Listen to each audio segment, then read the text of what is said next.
Welcome back to my channel. Do you ever find yourself just wanting some good old comfort food? Today we're going to be making something with bold flavors wrapped in a blanket of comfort. So come on, go with me and let's get in this kitchen and get to cooking.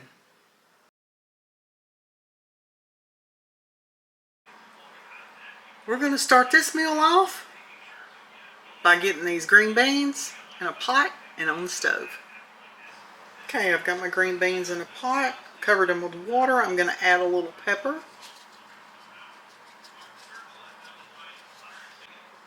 And I'm going to add just a little bit of bacon grease.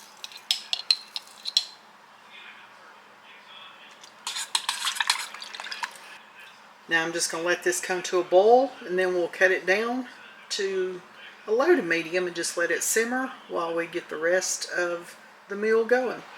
Okay, I've got me a large mixing bowl, and I'm going to take 1 pound of ground beef.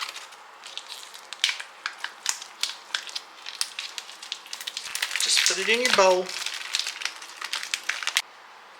And I'm also going to take 1 pound of ground pork, and we're going to get that put off of this bowl too.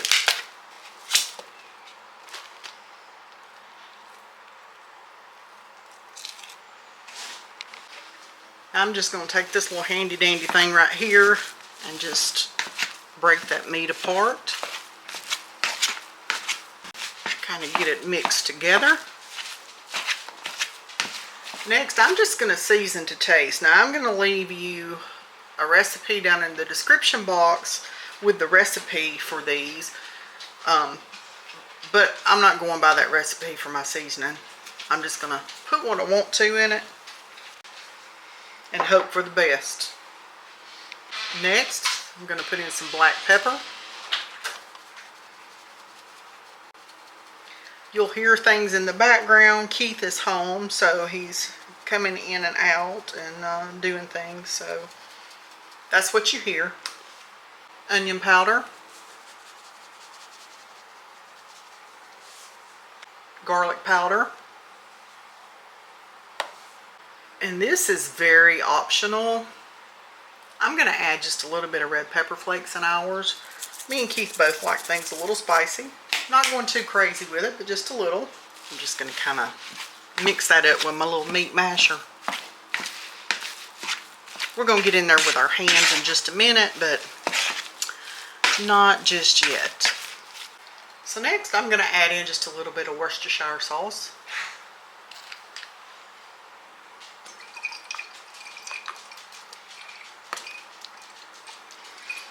You also need 1 egg cracked in a bowl and beaten.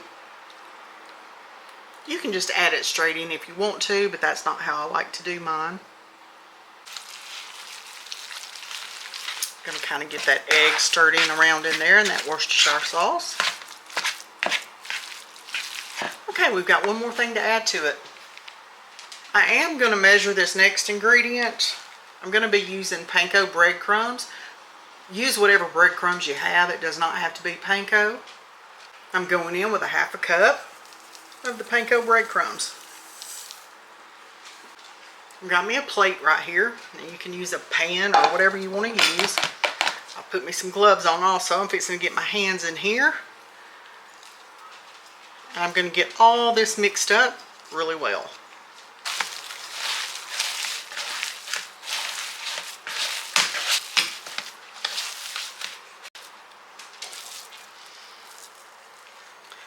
Now I'm just going to take some and I'm going to start forming these into balls till we have our meatballs formed.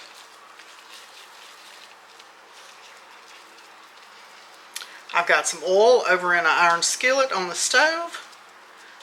We'll get that going here in a minute and let it start heating up.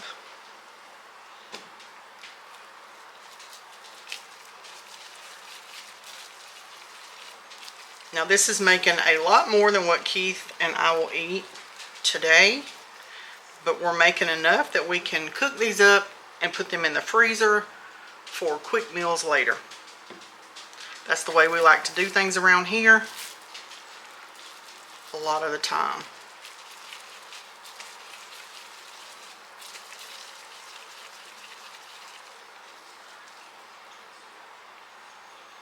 Okay, let me get the rest of these rolled up.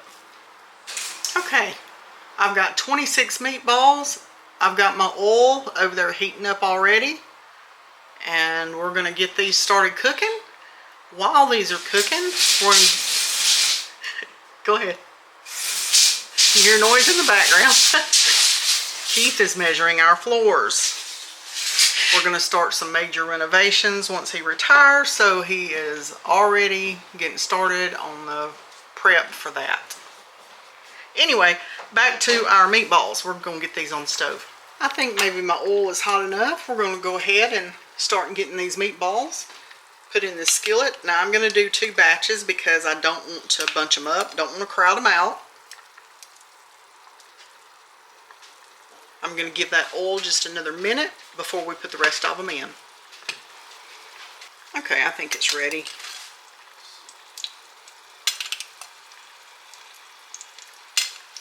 We'll get as many in here as we comfortably can without crowding them.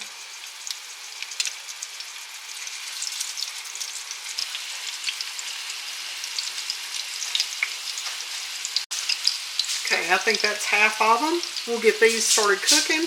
While those are cooking, I'm going to get my potatoes peeled so we can get those on and get those cooking.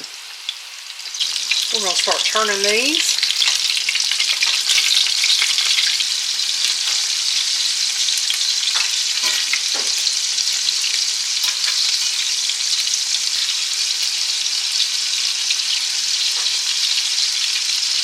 Okay, we're going to let these brown on the other side.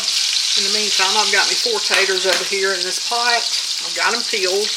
I'm just going to get them cut up. We're going to cover them with some water. I'm going to throw some salt and pepper in on them. We're going to boil them until they're done. And then we're just going to make us some mashed taters. Let me get the rest of these cut up. Okay. I've got my taters on the stove, got them turned on a high heat. We're going to get these to boiling. I am going to add me a little salt in there though.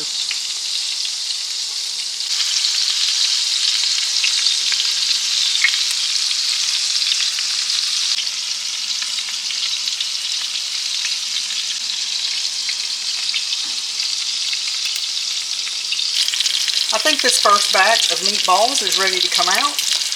I'm going to put them on this plate.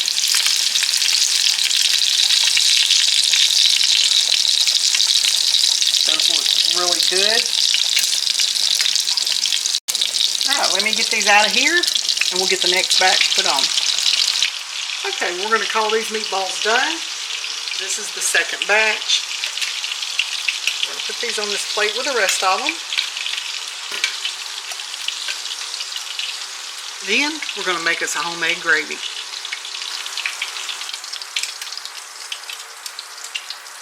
They look delicious. I've poured about half of that grease off of there because we don't need all of that grease. I'm going to make gravy, but all of the meatballs are not going in the gravy. Some of them are going in the freezer without gravy. So we didn't need this much. Okay, to this grease right here, I'm going to add some butter. I know you're thinking you're adding grease to butter. Yes, I am.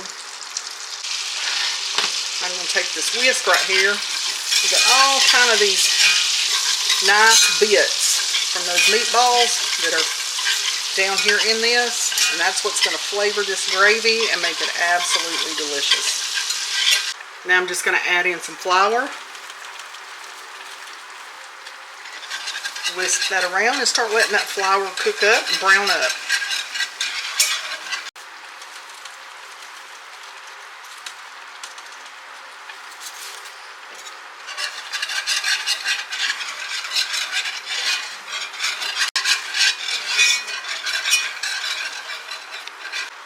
Next, I'm going to take some beef broth. I'm going to pour me some broth in there. I'm going to whisk that in.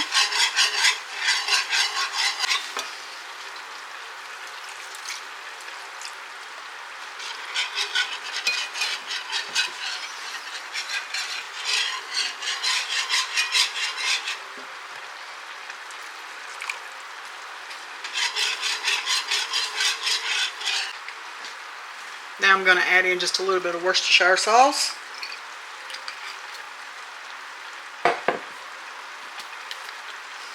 And just a smidge of Dijon mustard.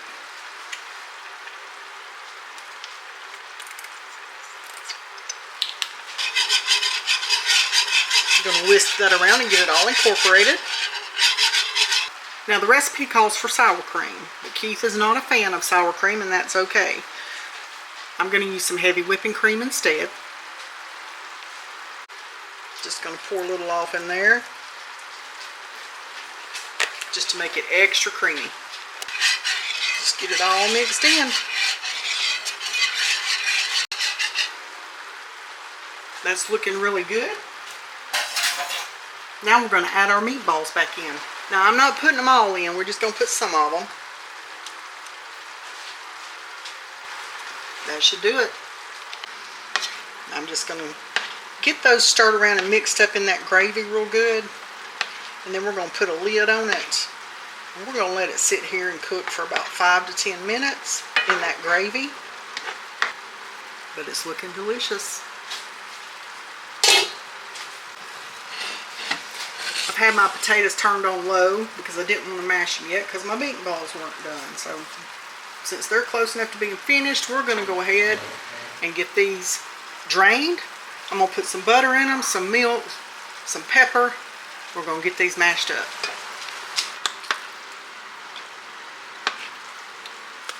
I'm going to sprinkle me some parsley flakes on it.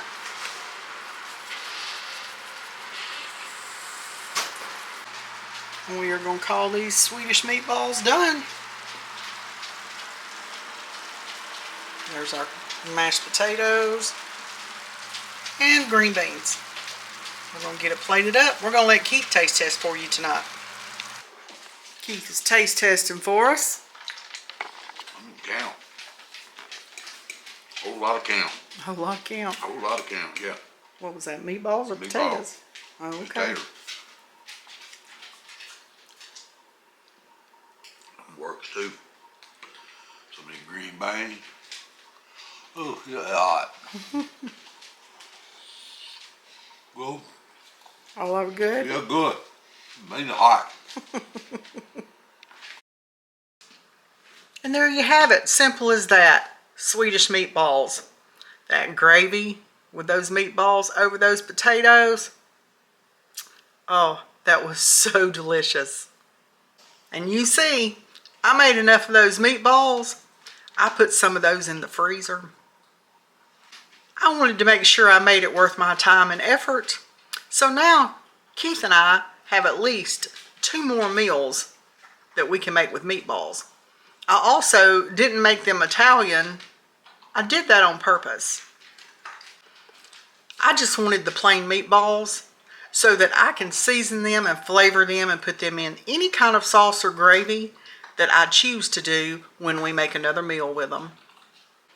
But I'm glad you hung out with me today. I hope you come back for another video. If you liked this one, go give it a thumbs up. Leave me a comment below. Let me know what your favorite comfort meal is. Share the video and subscribe if you haven't already. And I'll see you in the next one.